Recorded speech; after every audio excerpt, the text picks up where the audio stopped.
휴비츠 같은 경우에 제가 종목을 말씀을 드릴 때 예전에 인터로메딕이라는 셀리버리 말씀드리면서 네네. 기존에 추세가 있다가 변동성이 커지게 되면은 고점 신호가 된다 그랬잖아요. 네. 근데 반대로 이런 경우도 있어요. 어떤 경우냐면 휴비츠를 예를 들게 되면은 이슈가 그러니까 주가가 하락을 하거나 횡보를 바닥을 기다가 어떤 이슈가 나오게 되면서 거래량이 터지면서 반등이 나왔을 때는 상승의 출발점이 되는 경우가 있어요. 그러니까 종목 상담할 때 예전에도 그 얘기 드렸었는데 어떤 종목이 이슈가 어떤 상승에 대한 이유가 상승이 이루어지고 난 다음에 나오는 경우가 있고 그 이유가 발생이 되게 되면서 상승하는 경우가 있다고 말씀드렸잖아요. 그래가지고 어떤 상승이 이루어지고 난 다음에 이슈가 나왔을 때는 이게 고점 신호라 그랬어요. 그런데 네. 휴비츠 같은 경우는 이유가 나오고 나서 지금 그 변동성이 커졌거든요. 네. 그래서 아마 제가 볼 때는 이 종목은 그래서 아마 가지 않겠나라는 그런 조금 단순한 생각을 좀 해봤어요. 가끔씩은 이렇게 한 번씩 단순하게 생각을 해야 네. 또 투자해야 돼가지고 떠오르더라고요. 그 종목도 가는 게 또 보이고. 그래서 이슈를 보니까 휴비츠 같은 경우에 3월 28일 날 보면은 네. 그러니까 이 리포트가 참 리포트가 참 단순하더라고요. 네.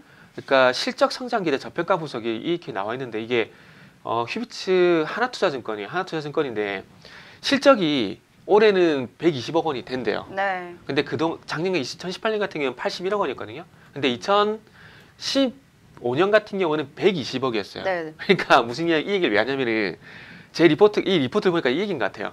2015년도에 120억 정도 영업이익이 나왔었고 그 영업이익이 나왔을 때 주가가 15,000원 정도였거든요. 네. 그렇다면 2019년도에 120억 정도 영업이익이 나오게 된다면은 적어도 그러니까 15,000원까지는 아니더라도 14,000 수준까지 가야 된다 그 논리인 것 같아요. 그래서 실적이 턴어라운드가 되니까 주가도 마찬가지로 실적 대비해서 저평가.